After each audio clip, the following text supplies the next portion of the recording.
साथियों जय हिंद, वंदे मातरम। स्वागत है आप सभी का सैनिक सुविधा पर। साथियों आज आपके सामने फिर से हाजिर हुआ हूं एक नया वीडियो लेकर। तो साथियों बहुत ही खुशी की बात है, जो 8वां वेतन आयोग है उसके लिए गजट जारी कर दिया गया है और 5 पेज का गजट है। उसमें गजट में 3 पेज हिंदी के हैं और 2 पेज इंग्लिश में है। दोस्तों आप सभी को गजट दिखाऊंगा कि उसमें किस प्रकार की जानकारी दी गई है, क्या दिया गया है पे कमीशन के बारे में। तो चलिए साथियों देखिए मेरे साथ ये गजट। तो चलिए दोस्तों देखते हैं मेरे साथ बोर्ड पर ये गजट। ये इसका रजिस्ट्री नंबर है दोस्तों 33000499। भारत का राजपत्र the gazetted of India CGDLE, ये इसका नंबर दिया हुआ है इस पे पूरा। असाधारण भाग 1 खंड 1 पार्ट 1 सेक्शन 1। दोस्तों प्राधिकरण के अधिकार पब्लिश बाई अथॉरिटी, नई दिल्ली सोमवार नवंबर 3 2025 कार्तिक 12 1947। ये इंग्लिश में दिया। न्यू दिल्ली मंडे नवंबर 3 वित्त मंत्रालय विभाग संकल्प नई दिल्ली 3 नवंबर 2025। तो दोस्तों ये है गजट। ये इसका नंबर है एफ संख्या 011/2025। थर्ड, भारत सरकार के केंद्रीय वेतन आयोग गठन करने का निर्णय लिया है। तो दोस्तों भारत सरकार ने 8वें वेतन आयोग के लिए गजट जारी किया है, निर्णय लिया है। इसमें बताया गया है, ये गजट में प्रकाशित हुआ है। तो जो प्रकाशित हुआ है इसके लिए बिल्कुल ये प्रूफ के तौर पे आप लोगों के सामने रखा गया है, जो निम्नानुसार है। दोस्तों इसके सबसे पहले दिए हैं अध्यक्ष, ये श्रीमती न्यायमूर्ति रंजना प्रकाश देसाई हैं। 2 नंबर पर है इसके सदस्य, ये है अंशकालिक प्रोफेसर पुलक घोष, इनका नाम है। 3 नंबर पर है सदस्य सचिव, यह श्री पंकज जैन। आयोग के विचारार्थ विषय निम्नलिखित होंगे। तो दोस्तों इसके ये विषय होंगे जो इसमें नीचे दिया गया है। देखते हैं इसके विषय क्या है। कर्मचारियों को निश्चित श्रेणियों के संबंध में विभागों, एजेंसियों, सेवाओं की युक्ति संगत समकालीन कार्यात्मक आवश्यकताओं और विशिष्ट आवश्यकताओं को ध्यान में रखते हुए वेतन एवं भत्ते, सुविधाओं, लाभों, नकद अथवा वस्तु के रूप में सहित परिलब्धियों की जांच करना तथा वांछनीय और व्यवहार्य परिचालनों का सिफारिश करना। केंद्र सरकार के कर्मचारी, औद्योगिक और गैर औद्योगिक कर्मचारी, इसके अलावा अखिल भारतीय सेवाओं के संबंधित कार्मिक और दोस्तों रक्षा बलों से संबंधित जो भी कार्मिक हैं वो, संघ राज्य क्षेत्रों के कार्मिक, भारतीय लेखा परीक्षा एवं लेखा विभाग के अधिकारी कर्मचारी, संसद के अधिनियमों के तहत विधायक निकायों और RBI को छोड़कर उच्चतम न्यायालय के अधिकारी कर्मचारी, उच्च न्यायालयों के अधिकारी कर्मचारी जिन पर होने वाला व्यय राज्य और संघ क्षेत्रों द्वारा व्यय किया जाता है। संघ राज्य क्षेत्रों में अधीनस्थ न्यायालयों में न्यायिक अधिकारी, सरकारी सेवा में प्रतिभाव आकर्षित करने वाले व प्रभावी दक्षता, जवाबदेही और उत्तरदायित्व बढ़ावा देने के लिए अनुकूल परिलब्धि उपलब्ध कराना, निष्पादन और उत्पादन में सुधार के लिए दृष्टिकोण को ध्यान में रखते हुए बोनस की वर्तमान योजनाओं, न्यायिक अधिकारियों के संबंध में आयोग अखिल भारतीय न्यायाधीश एवं अन्य बनाम केंद्र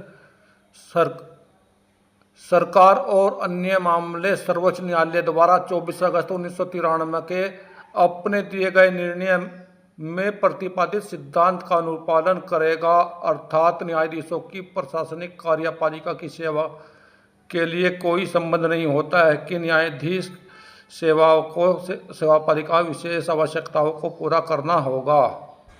और साथियों इसमें बताया गया है केस के संबंध में आयोग अखिल भारतीय न्यायाधीश और सरकार अन्य मामले में न्यायाधीश द्वारा 24 अगस्त 1993 में जो केस दायर किया गया था उसके बारे में, उसके सिद्धांत का अनुपालन करना होगा। उन सभी बातों को ध्यान रखना होगा। इसमें मौजूदा भत्तों, उनकी स्वीकार्यता को शर्तों को समीक्षा करना तथा उनकी बहुलता को ध्यान में रखते हुए उनके युक्तिकरण की सिफारिश करना। तो साथियों, इसमें मिलने वाले कर्मचारियों के भत्तों को भी ध्यान में रखा जाएगा, इसलिए इस पर भी कार्य सोचते हुए इसको किया जाएगा। वेतन के साथ साथ भत्ते कितने बढ़ाए जाएं, अब देखते हैं इसका डै। राष्ट्रीय पेंशन प्रणाली के अंतर्गत आने वाले कर्मचारियों की मृत्यु, सेवानिवृत्ति, ग्रेजुएटी समीक्षा और उसकी सिफारिशें करना। और पेंशन कर्मियों की जो है ग्रेजुएटी के संबंध में भी ध्यान रखा जाएगा, उनकी मृत्यु होने पर कितनी ग्रेजुएटी दी जाएगी, इन सभी के बारे में भी इसमें ध्यान रखने के लिए बताया गया है। इन सभी बातों का ध्यान रखा जाएगा इसमें। सेकंड, राष्ट्रीय पेंशन प्रणाली एकीकृत पेंशन योजना सहित के अंतर्गत आने वाले कर्मचारियों की मृत्यु, सेवानिवृत्ति, ग्रेजुएटी और पेंशन की समीक्षा तथा नीचे दिए गए पॉइंट थर्ड को स्थान पर ध्यान रखते हुए इनका सिफारिश करना। तो साथियों, इसमें पॉइंट थर्ड के बारे में नीचे बताऊंगा। निम्नलिखित को ध्यान रखते हुए उपरोक्त के संबंध में सिफारिशें करना। नंबर 1, देश की आर्थिक स्थिति और राजकोष की आवश्यकता, यानी कि देश की आर्थिक स्थिति और राजकोष की आवश्यकता को देखते हुए सारे फैसले लिए जाएंगे, उसके आधार पर ये इसकी रिपोर्ट दी जाएगी। दोस्तों, भाग 1 खंड 1 पॉइंट नंबर 2, यह सुनिश्चित करने की आवश्यकता है कि विकासात्मक व्यय एवं कल्याणकारी उपाय के लिए निर्णय संसाधन उपलब्ध रहे। गैर अंशदायी योजनाएं और गैर विलोपोचित लागत उन राज्य सरकारों को साधारण कुछ संसाधनों के सिफारिशों को अस्वीकार करने के बिना व्यवस्था पर सिफारिशों को संबंधित प्रभाव और केंद्रीय सार्वजनिक क्षेत्र के उपक्रमों और निजी क्षेत्र के कर्मचारियों का उपलब्ध परिलब्ध संरचना, लाभ और कार्य परिस्थितियां। तो इसमें जितने भी पॉइंट बताए गए हैं, इन्हीं सभी बातों को ध्यान रखा जाएगा। सभी बातों को ध्यान में रखते हुए ये कमेटी अपनी रिपोर्ट जारी करेगी। पॉइंट नंबर 3, आयोग अपनी कार्य प्रणाली स्वयं विकसित करेगा। ऐसे सलाहकार संस्थागत परामर्शदाताओं और विशेषज्ञों को नियुक्त कर सकता है जिन्हें वह आयोग के किस प्रयोजन विशेष के लिए आवश्यक समझे।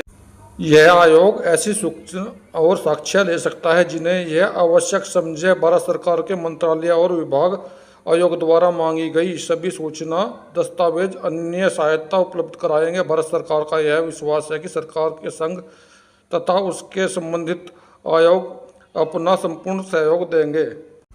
तो दोस्तों, आयोग किसी भी मंत्रालय से किसी प्रकार की सूचना और दस्तावेज मांग सकता है जिससे उससे पे कमीशन की रिपोर्ट देने में हेल्प मिलेगी। तो कोई भी मंत्रालय या कोई भी विभाग इसके लिए मना नहीं कर सकता, उसको यह रिपोर्ट देनी पड़ेगी और उसकी मदद करने के लिए तत्पर रहना पड़ेगा, क्योंकि आयोग को कभी भी किसी भी मंत्रालय से किसी प्रकार की सूचना की, दस्तावेज की जरूरत पड़ सकती है।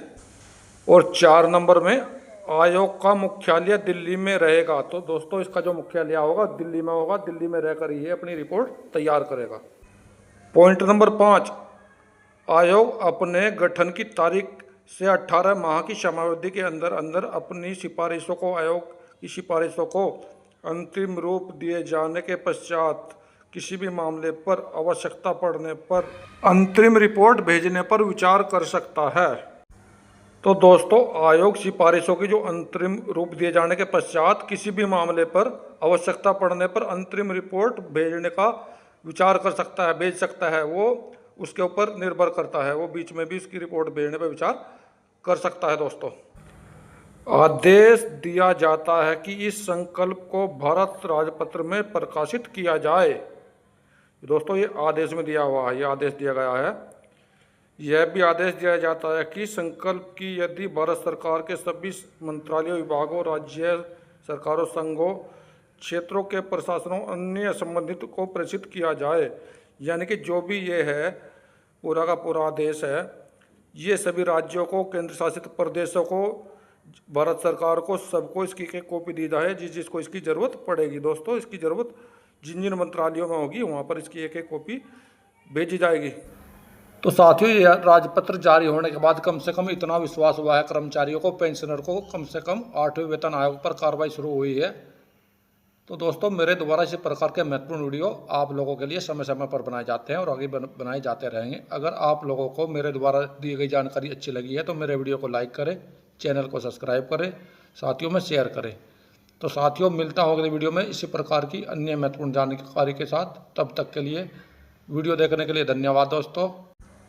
जय हिंद, वंदे मातरम।